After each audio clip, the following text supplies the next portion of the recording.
I started my second company in 1999. Body Media was set up to take advantage of the future of wearables, computing and sensors worn on the body to help people in any and all ways we could think of. We were so excited. The first thing that we built was a 12-lead electrocardiogram vest. So the purpose of this vest was to do heart monitoring for people who were older and had heart conditions or known risks for those heart conditions.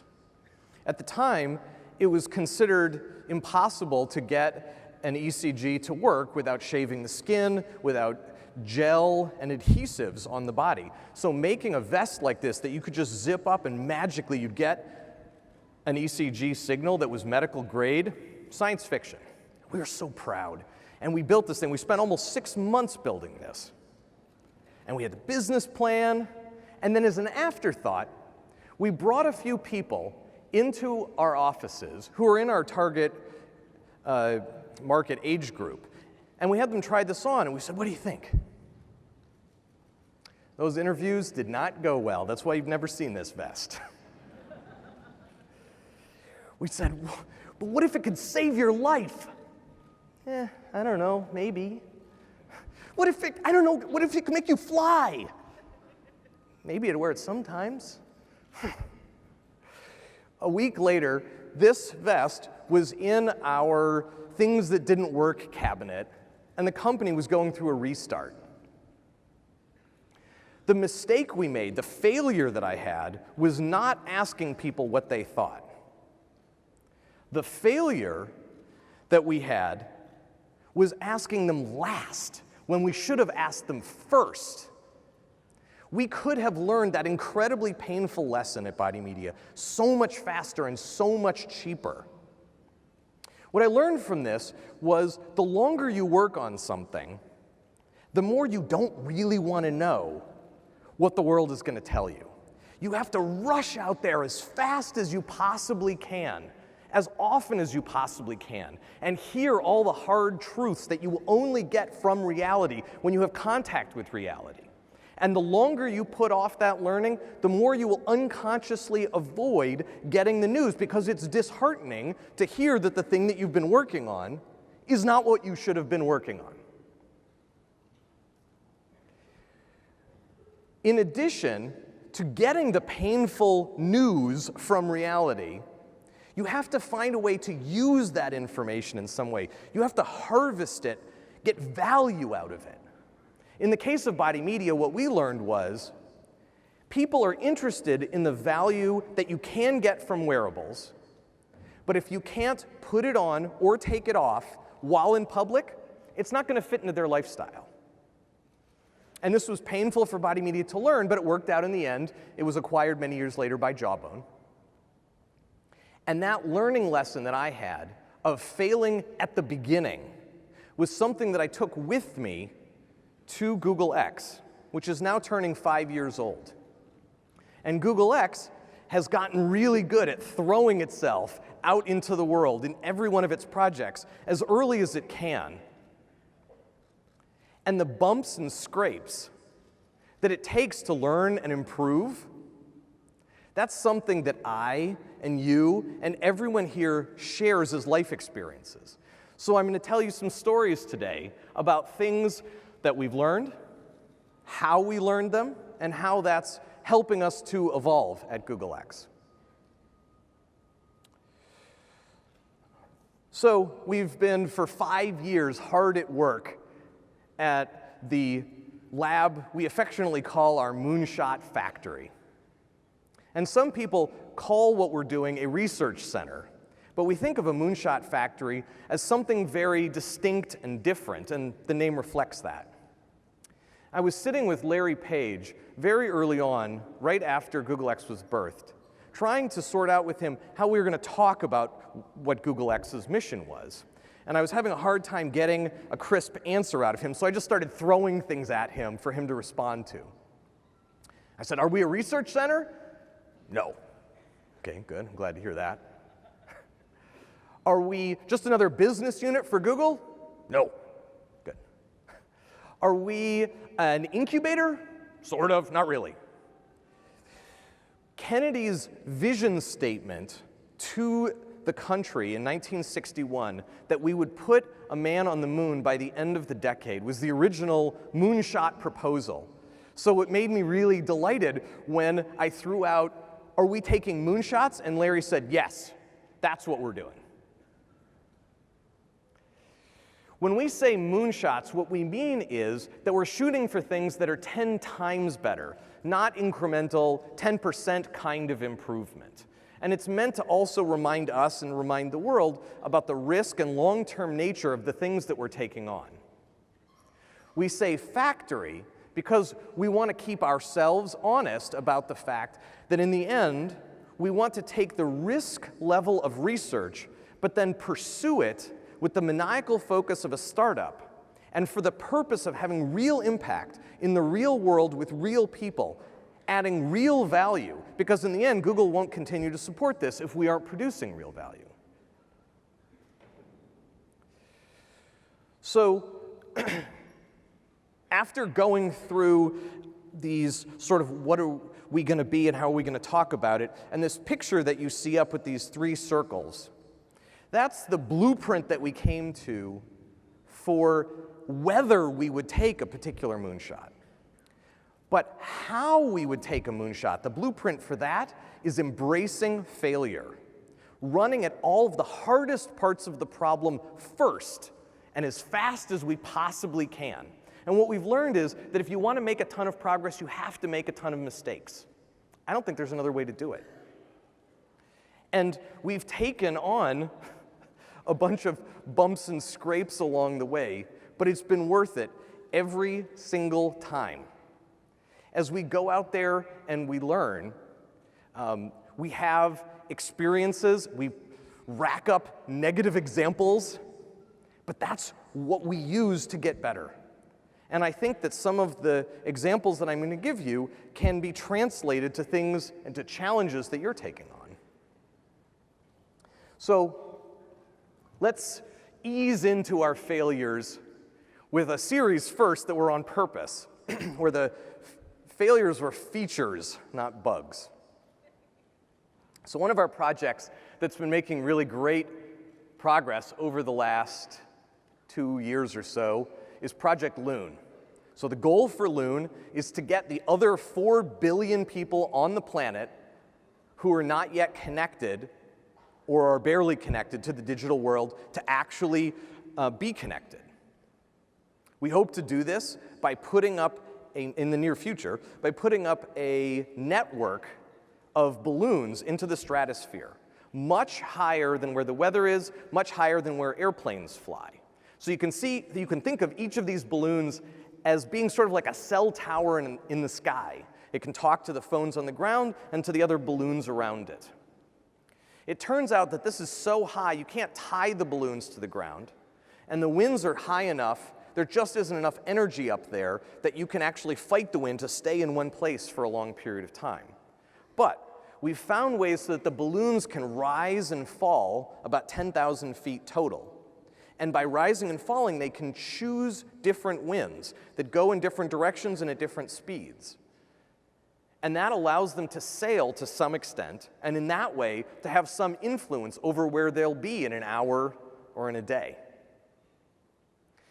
But at the beginning, we couldn't make them go anywhere. We were just starting out. And we couldn't tell them when to come down, which we now can do also. We were working on the basic avionics, which doesn't sound like that much till you realize that we were trying to make a cell tower that was 1% of the weight at 1% of the cost, used 1% of the power. It had to work at 2% of atmospheric air pressure and at temperatures to 90 degrees below zero. So that was enough to work on it first, just to see if we could fail doing that stuff. But what we really didn't want to have happen was for these experiments of ours to drift into some country whose permission we had not yet asked. So we designed our early balloons to fail. We don't do this now, but our very first balloons were made out of latex. And they have this awesome principle that guarantees that they'll fail. You put some helium in the balloon, And the balloon starts to rise. And as it rises, because the air up a little bit is less dense, it expands, it stretches, because latex is stretchy. But when it stretches, its density is less, so it rises some more. And this cycle continues. It just keeps going up until it's at 100,000 feet or so, where it's so thin and so brittle from the cold that it explodes. So and this is actually a picture of the moment of it exploding. So being able to know that the failures we had baked into the system would be a safety valve for us so that we could work on other parts of the project was a nice mantra for us early on about the value of failing. Now, of course, failure doesn't always get to be a feature. In the worst case scenarios, it's not only not a feature, you can't even learn from it. It's just a cost that you have to pay. So later on, when Loon was learning to sail, we had done all of these simulations using real-world wind data, and the simulator said, yep, don't worry, it's going to be fine. You're going to be able to make this network of balloons all talk to each other, and all the balloons will sail exactly where you want. But I've seen simulators before. Nothing beats getting out into the real world and seeing what it takes to actually do what the simulator says is possible. So we got out there, and we started getting our balloons to sail. Now, it works now. Now we can set out a balloon on one side of the world and sail it 10,000 to 20,000 kilometers away and have it come within a few hundred meters of where we want it to go. But I assure you, that's not what happened on the 1st or the 50th or the 150th. Those balloons sometimes went where we wanted them to go, but often not. And every time a balloon was going somewhere we didn't want it to go, that meant we had to take it down. And taking the balloon down, which is basically just calling out to it to rip itself open, and then it falls out of the sky, that means we have to go get it. And going out to the Arctic Circle in a helicopter to stuff a balloon into the back of the helicopter, headed out into the South Pacific on a boat to go get one of our balloons, not how we want to be spending our time. But it was worth it in order to teach the balloons how to sail, and there was no way other than really getting out there and getting those experiences that would have made that possible. One of our projects is building a fully autonomous self-driving car. If you could make a car that really was safer than a person at driving in all of the situations that a person drives, there are more than 1 million lives a year that could be saved, and more than $1 trillion of human time per year wasted sitting in cars when you can't do something else. That would be so powerful to give back to humanity. When we started, we couldn't possibly have had the list of 10,000 things that it was going to take to make this vehicle actually drive safer than a human. We had the top 100, but pretty safe most of the time, just not good enough for any of us, right? Making the list of those 10,000 things that we were going to have to solve is, honestly, half of what is hard and important about building a self-driving car. And there is no way to make that list other than getting out in the world. Pretty much by definition, if you could make the list just sitting around a conference room, you would just make the list in the conference room, but you can't. So this picture is what the computer could see. This is an unusual, but not as unusual as you might imagine, situation that happened to us, I don't know, maybe 4 or 5 months ago. The car was driving on a suburban side street in Mountain View, California, and it came around a corner. There's a little side street where there isn't even a yellow line in the middle of the road. And it saw in front of it a woman in an electric wheelchair, which you can see just next to the car there, holding a broom and trying to chase a duck off the road. And she's shooing the duck with the broom. And I'm sure that this was surprising to our safety drivers, As much as I can imagine it, I'm sure it was surprising for our car as well. But our car did the right thing. Our car autonomously came to a stop, waited patiently while she shooed the duck out of the middle of the road, and then she got out of the road also, and then the car continued on. There is no way that we were in some list we were going to make in a conference room going to be like, oh yeah, and then the duck and shooer detector. Like, that was not going to happen, right? But that's one of the things, one of those 10,000 things that you have to get right. And now that we have this real-world data, it's in our system. So every new piece of software that we have, if we can, we're going to fail in simulation, but using this real-world data and a lot of real-world data like it. When we make the new piece of software, we show it this moment and tens of thousands of things like this, and we say, what would you do now? And then if it makes a bad choice using the simulator, but the real-world data, if it makes a bad choice, it doesn't get put on the cars. And in that way, all of the cars, and for all future versions of the software, all of our future riders in these cars can all benefit from every failure we have and from every learning moment that we have. It's not about not going out and having these bumps and scrapes. It's about making sure you get full value from them. So most of you have probably heard of Google Glass. When we started this project, this was one of the ones where it was really clear immediately that we were going to have to get out in the real world. People have been envisioning for a long, long time now smart glasses in sci-fi TV films and movies.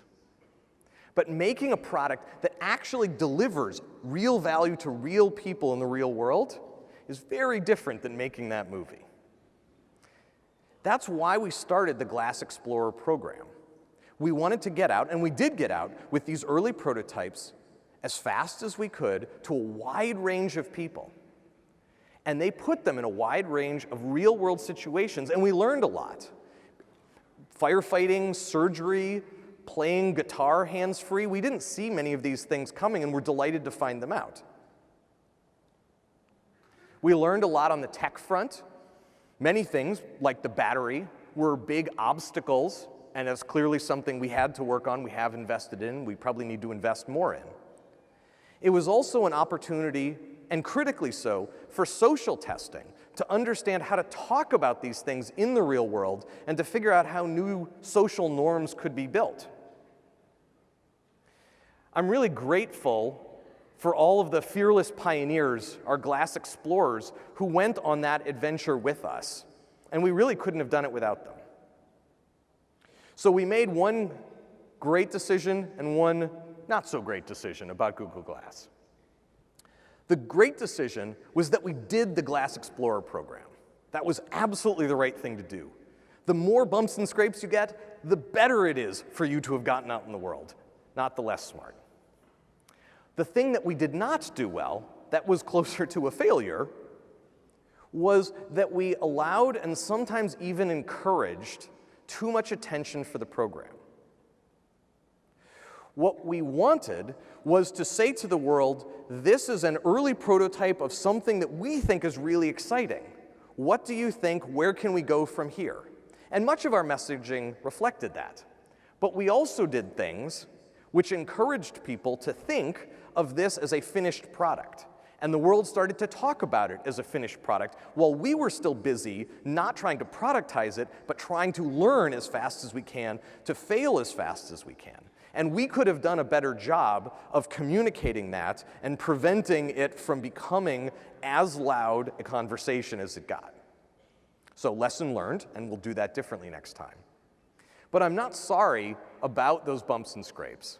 And that loud conversation that happened and the feedback that we got from it was absolutely critical for informing the future of glass and the future of wearables in general. So one of the things that I would say to you is, if you're considering sizing up your execution risks, your social risks with some product, get out there, get it out there. Prototype, talk to people, show it to people. Let them tell you what's wrong with it. You're gonna find out sometime. Better to find out at the beginning than to find out at the end. You are never going to get the right answer sitting in a conference room.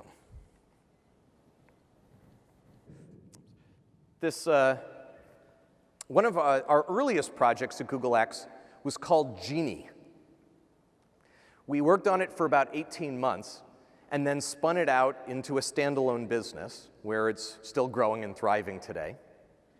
The goal for Genie was to really help in a dramatic way the field of construction and architecture by building, basically, a software genie, an expert system, so that you could bring to it your needs for a building, and it would design the building for you.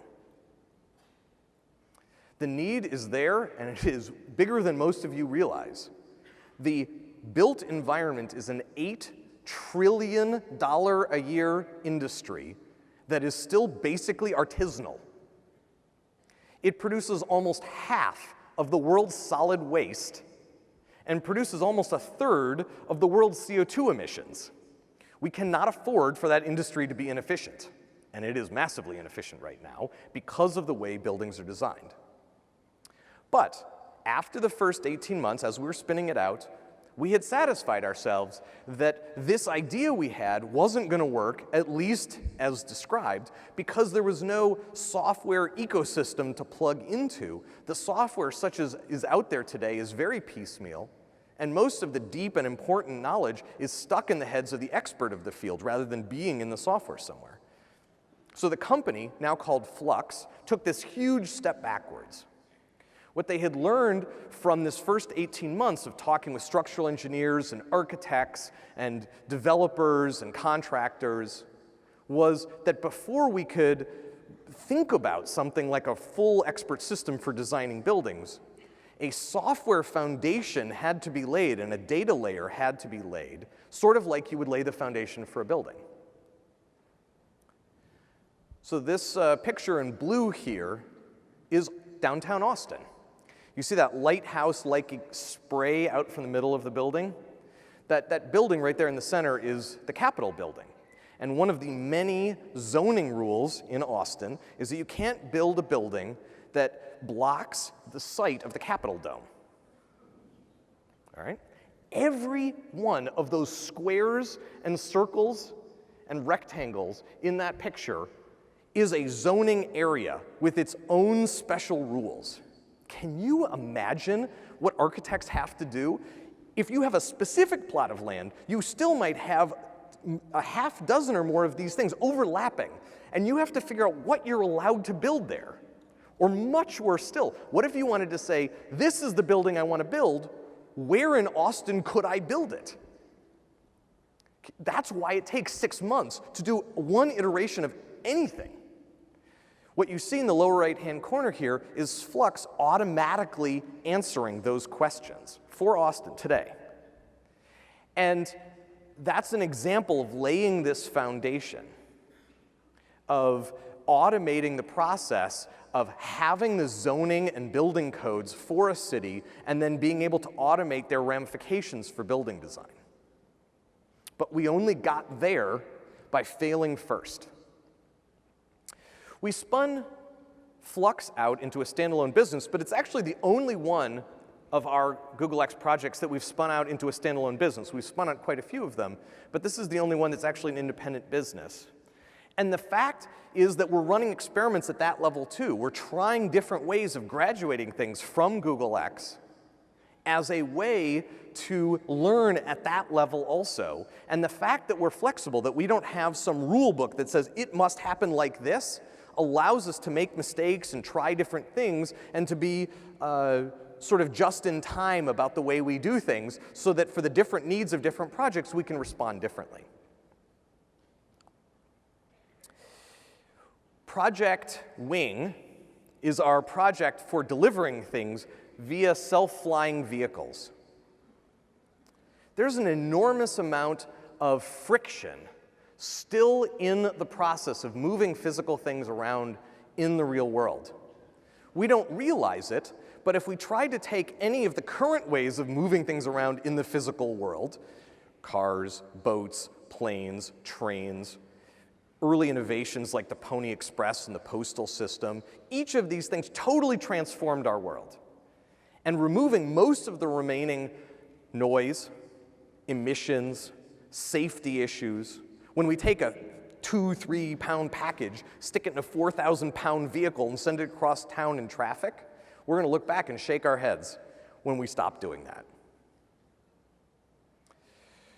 Last summer, Sergey kicked the group out the door and said, go deliver to these to non-Googlers somewhere, just go do it. And I want to tell you a little story about the way that that both prolonged a failure of ours and ended it. So back at the beginning of this project, the very first question we asked was, could we possibly use someone else's vehicle, an off-the-shelf vehicle? Because if we don't have to make the vehicle, we'll be able to move forward much faster. All we'll have to do to make a self-flying vehicle is the sensors and the software. And we looked really hard, because we wanted that to be true.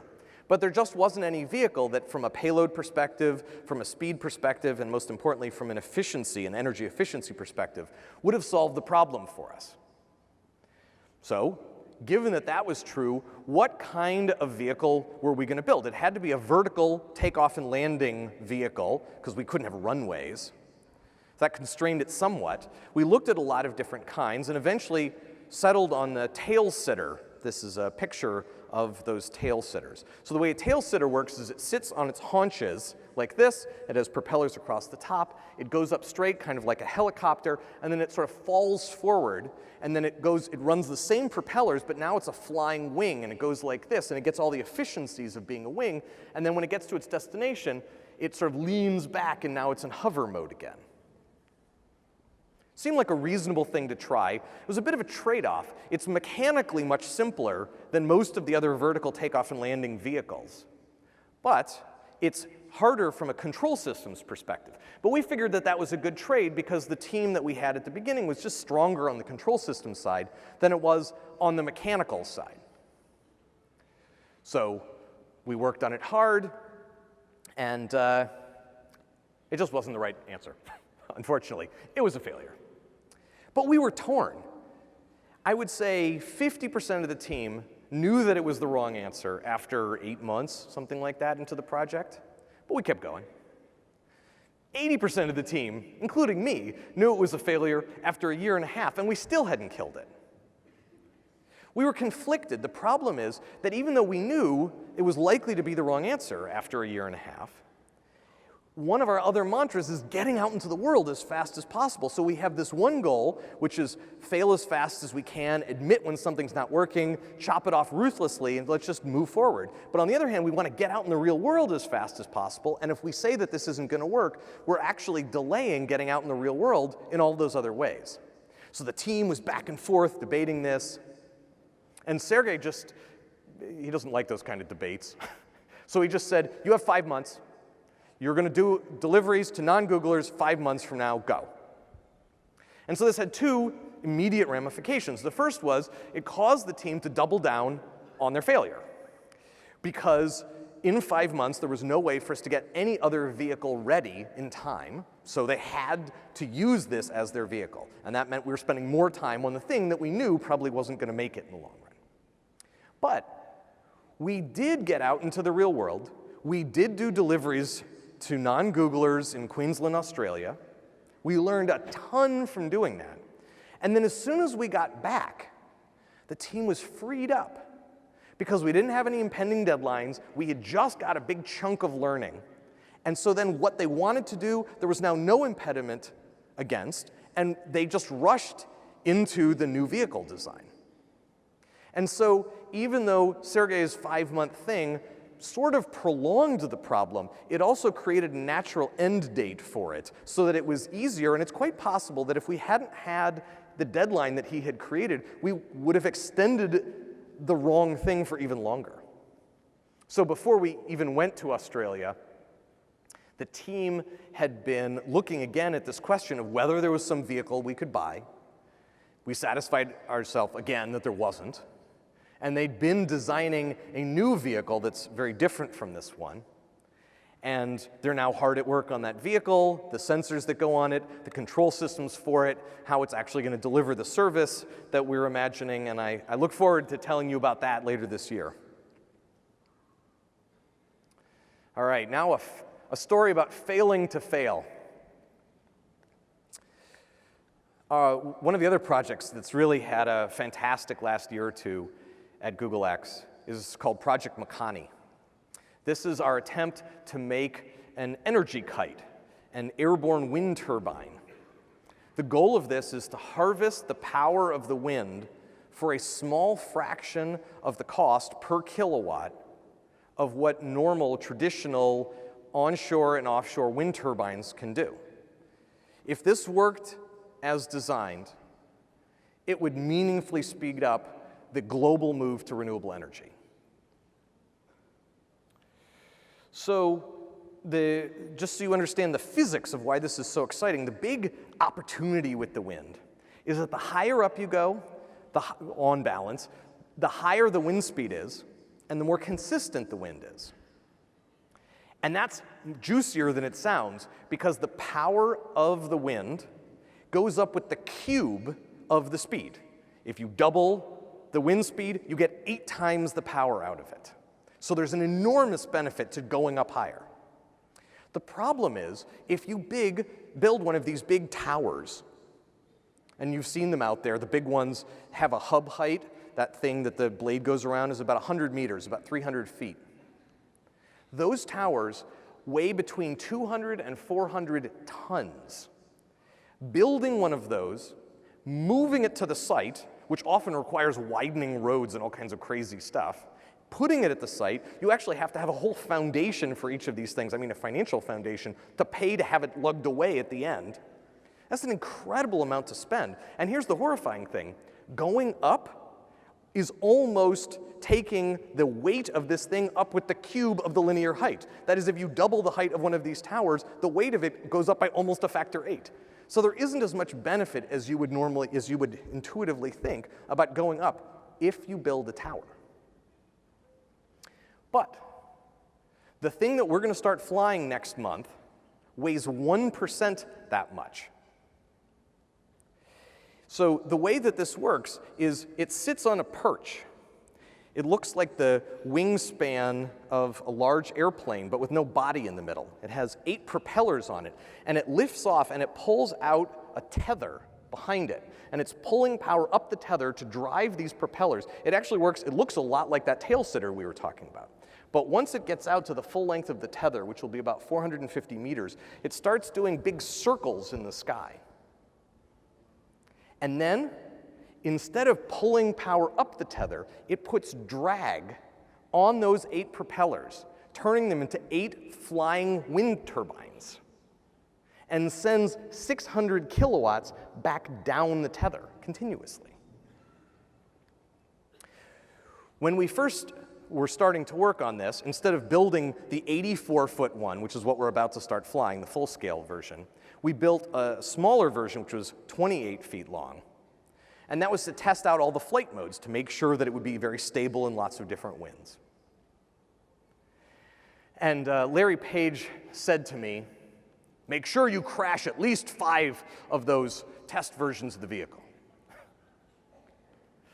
Now, obviously, he wants us to be safe, and we work super hard to be safe in everything that we do. What he meant was, if you're not failing at least some of the time, you could be learning faster. If you're not breaking your experimental equipment at least some of the time, you could be learning faster. And I know he's right. So we picked one of the gustiest, windiest places in North America to test this 28-foot scale model, which is what you can see flying there, at a place called Pigeon Point in Pescadero, California, where the speed of the wind can change by 20 miles per hour in a second or two, and where the direction of the wind can change by 90 degrees in a second or two. And we learned a ton from the 100+ hours of flying we did. But we failed to fail. We didn't crash, not once. And it says something about Google X that we're all kind of conflicted about that. Like, we didn't really want to see it crash, but we all feel like we failed somehow. And there's magic in everyone believing a little bit that we might have failed because we didn't fail.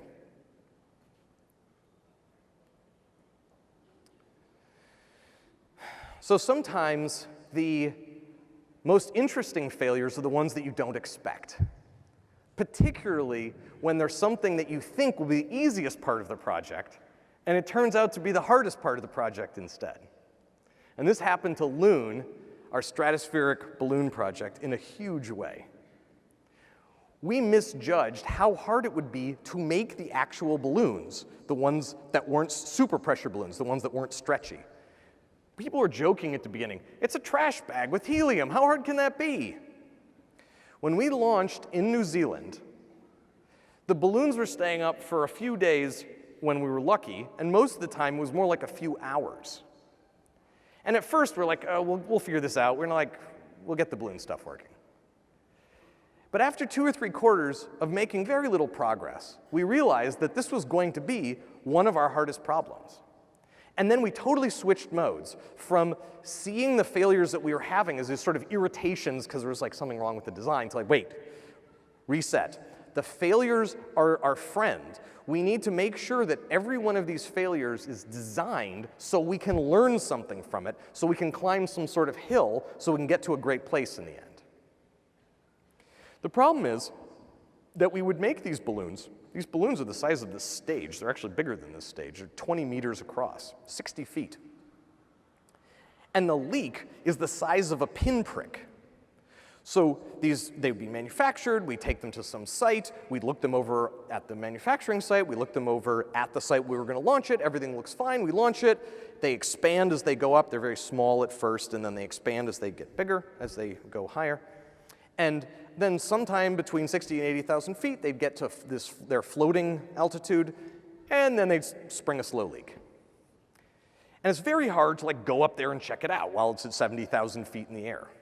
And the problem is because it's 20 meters across, and because the situations which were probably causing it to leak, it's at 2% atmospheric pressure, it goes through 150 degrees Celsius temperature swings between day and night, it has these high shear winds as it goes up and down, it can cross these boundary layers. There's no box in the world that you can put an inflated balloon in and actually simulate these things. So how are we going to figure out why it's failing up there? It was a huge challenge for us. So we did a lot of things like there was a polar vortex last winter where sort of, Santa Claus weather came down and sort of caught South Dakota. So we took all of the balloon stuff up there and we're inflating the balloons in South Dakota so we could at least get this sort of 90 degree below zero effect for the balloons just to see what we could learn from that. We've inflated huge numbers of balloons to the point where they start to leak just in an airplane hangar so that we can learn something from that. We were so desperate, we literally ended up doing a study, a detailed study about the fluffiness of the socks on the techs who build the balloons. And it turned out that the fluffiness of the socks matters. In fact, we wanted to control the experiment, so we were worried that how they walked around might be different in the different socks. So to control for that, we had like the thin socks and then the fluffy socks. So we had all the techs put on the thin socks, and then we had them do a line dance together to control what their movements were. And then we were like, okay, and everyone put on the fluffy socks and do the same line dance again. And it turns out it did make some difference, and now they all wear fluffy socks. But most of the time, we just had to laboriously form hypotheses, do a design change that would address that hypothesis, then launch balloons with that design change and without the design change, and ask the question, are you leaking? Are you leaking? And because leaks were sort of a stochastic thing, they don't always happen, it was a very painful way to figure out what was wrong with the balloons. Now, we can laugh about all these things now because we've mostly fixed the problem, but at the time it was super stressful. Thankfully now the balloons stay up for about 6 months at a time, which is double what we think we need for a commercial service. So that danger has passed, but it was one of the biggest projects that team has taken on. Back to the cars. We're driving 1,000 miles of city streets every day looking for a new way to get stumped like the duck. We could have taken a much easier path. 3 years ago, we had basically mastered highway driving. Highway driving, really, when you think about it, isn't that bad. You stay in your lane, you change lanes occasionally, don't hit the guy in front of you. Occasionally, there's some bad driver who makes things a little bit interesting, but we had driven hundreds of thousands of miles on the freeway, and we'd basically mastered it. In fact, we were so done that in the fall of 2012, 2.5 years ago, we did what we call at Google a dog food, where we were giving these Lexus cars with our software in them to people who didn't even work at Google X. They were still inside Google. And we would say, you can take this home by yourself and use it to commute to work. Now, you have to be good. You have to pay attention 100% of the time, but you are the safety driver now. We were that done. And they took them home. They would drive to the freeway, turn on self-driving, kick back, and then when their exit came, they'd take over the wheel again. We probably could have made a lot of money selling those. But we discovered something during that set of dog foods, of these internal tests, that we really hadn't seen coming, even though it was kind of obvious in retrospect. And it made us change our whole path for that project.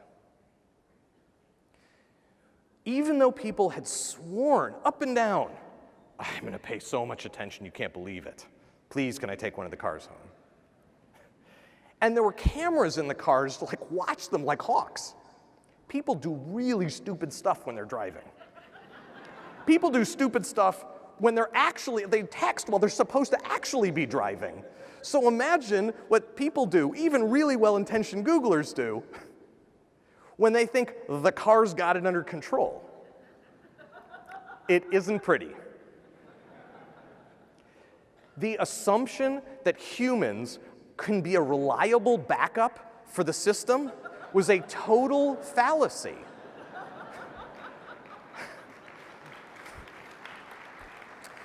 Once people trust the system, they trust it.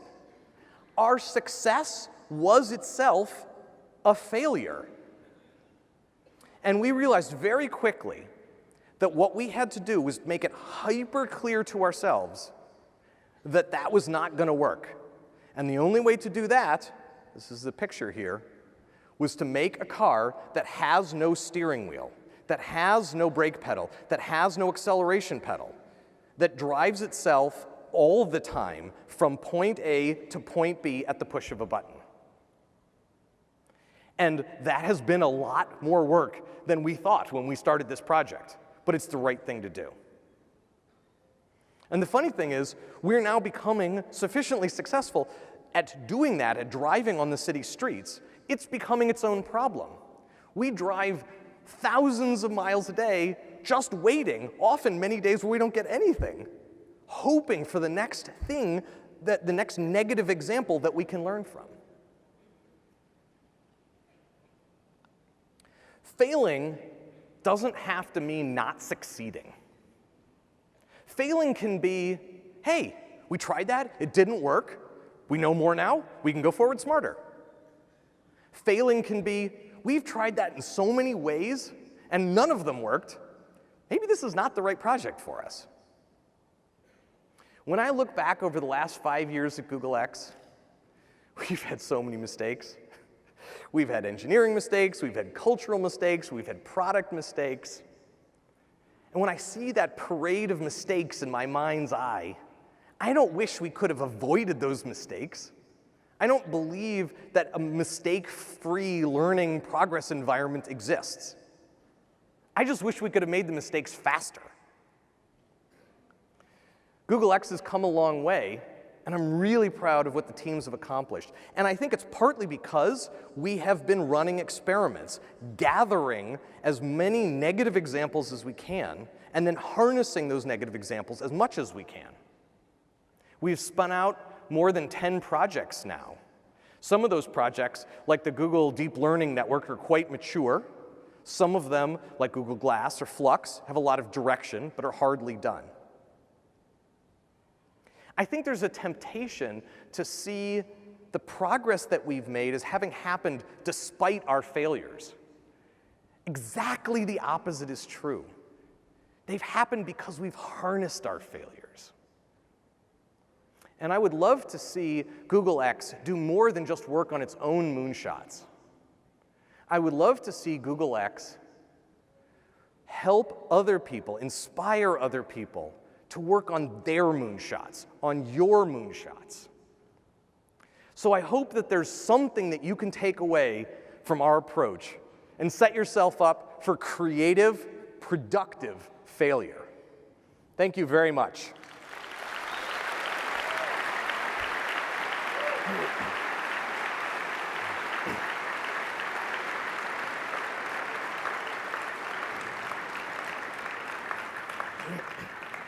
Thank you, Dr. Teller.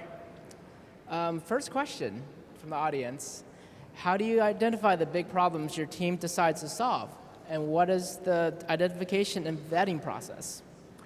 So the slide that I put up with those 3 big circles is our blueprint for at least a table stakes on what it would take for something to be a moonshot. There has to be a huge problem with the world that you can name. There has to be a proposal for how to fix that problem that is not some overtrodden territory, but is a really new way of trying to approach the problem. And then there has to be some hard technical thing that we think we have a glimmer at how to solve that would then make that science fiction sounding proposal possible and solve that real problem. And you'd be amazed how many of the proposals I hear either are like, we should make corruption go away. Yeah, I agree.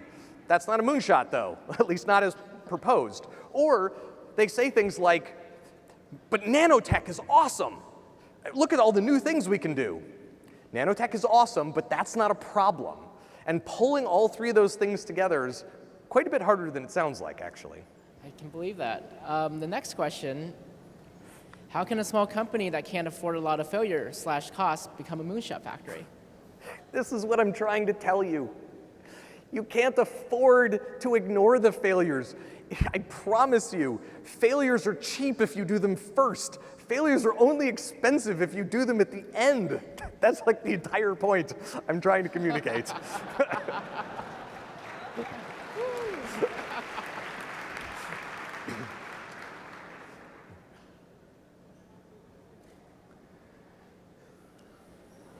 Next question, healthcare has been failing for a while. Can Google X fix that too? Totally. So we actually have quite a bit of work in the healthcare field. I happen not to have talked about it today. No offense to those teams. I just don't think they've actually got quite as many failures chalked up as I would like. But the smart contact lens that we announced a while ago to help diabetes measure their glucose levels is in the healthcare space. We announced some nanoparticle work detecting things in your blood, like early detection of cancer. We announced a baseline study for sort of a 21st century version of the Framingham Heart Study at the molecular level. I could go on, but actually we're heavily invested in the healthcare space. That's inspiring. Next question. What's your most fun problem and what have you learned from it, failure or success? I have more fun with the failures. Because if you say fail fast, but then you want everyone to just deliver good news to you all the time, no one's going to fail around you, or they're going to fake succeed. And so maybe it's just my attitude, or maybe I've developed it over time, but I crave these experiments. I love these moments where something doesn't go right. Because when things go right, first of all, it means you mostly just put off the hard news. And even when that's not true, you don't learn much from "we won today." If you were a soccer team, would you rather be the JV team going to play the varsity team, or the varsity team going to play the JV team? Because when you're the varsity team, you have no upside. If you win, everyone expected you to win. And if you lose, you lost to the JV team. The JV team's got it the other way around. You have nothing to lose. You can just learn and learn and learn. I want to be the JV team all the time. Here's a fun one. The Google car has no steering wheel, but I realize it has mirrors. Why is that? I have a sadly good answer for that. That's the law. I don't know what to tell you.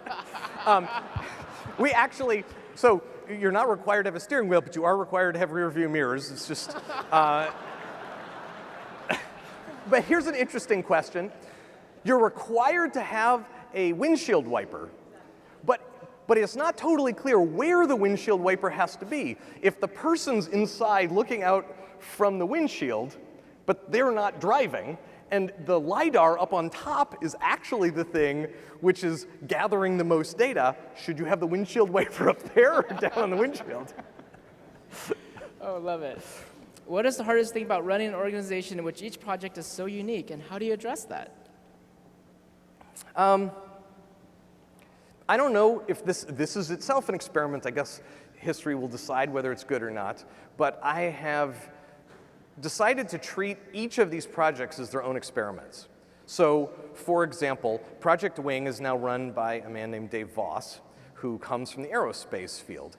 And he is driving a process which is unfamiliar territory at Google. It is particularly organized, particularly document-driven. And this is something that works well in the aerospace field and is more comfortable with regulators.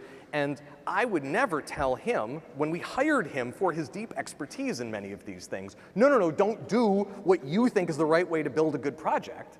But I also wouldn't tell one of the other teams, you have to do it like Dave, because that's not necessarily the right thing for every team.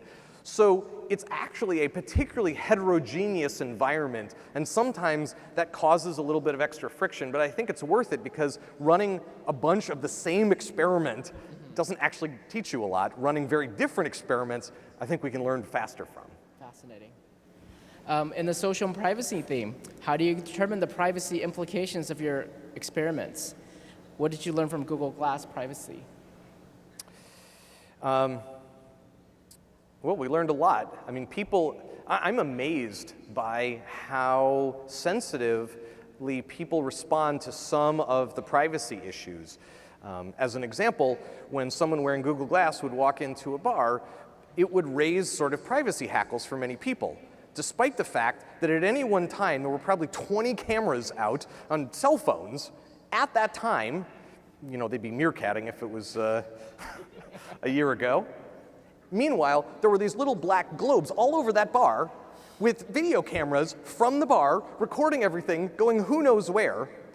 And so the thing that I find most interesting is that society's issues about privacy are completely legitimate, but I don't think we've wrestled our way all the way through to the deeper issues about privacy by picking these poster children. And I'm not making an apology for Google Glass. I'm just making an argument that we ought to widen these conversations, because Google Glass did not move the needle. It was literally rounding error on the number of cameras in your life. And that became the conversation, shows to some extent that the conversation we wanted to have really was about Google Glass somehow, and it wasn't actually about privacy. Because if we really wanted to talk about privacy, we would have talked about where most of the cameras were that were taking your picture. Right. That makes absolute sense. This next question probably, many in the audience is probably wondering, how do you find the right talent to get Google X projects off the ground? Super hard. This is not a complete answer, but I think it's an important partial answer. Diversity, like failing fast, is this thing that people throw out like a tip at a restaurant. They love saying fail fast, and they love saying diversity. But living up to it is a good bit harder. And diversity, if you don't know why you're doing it, you probably won't do it seriously. But at least at Google X, we work super hard on diversity. Megan Smith used to be part of my team. She was talking about that earlier at South by. And having people who have different mental perspectives is what's valuable. I don't care how tall they are or how short they are.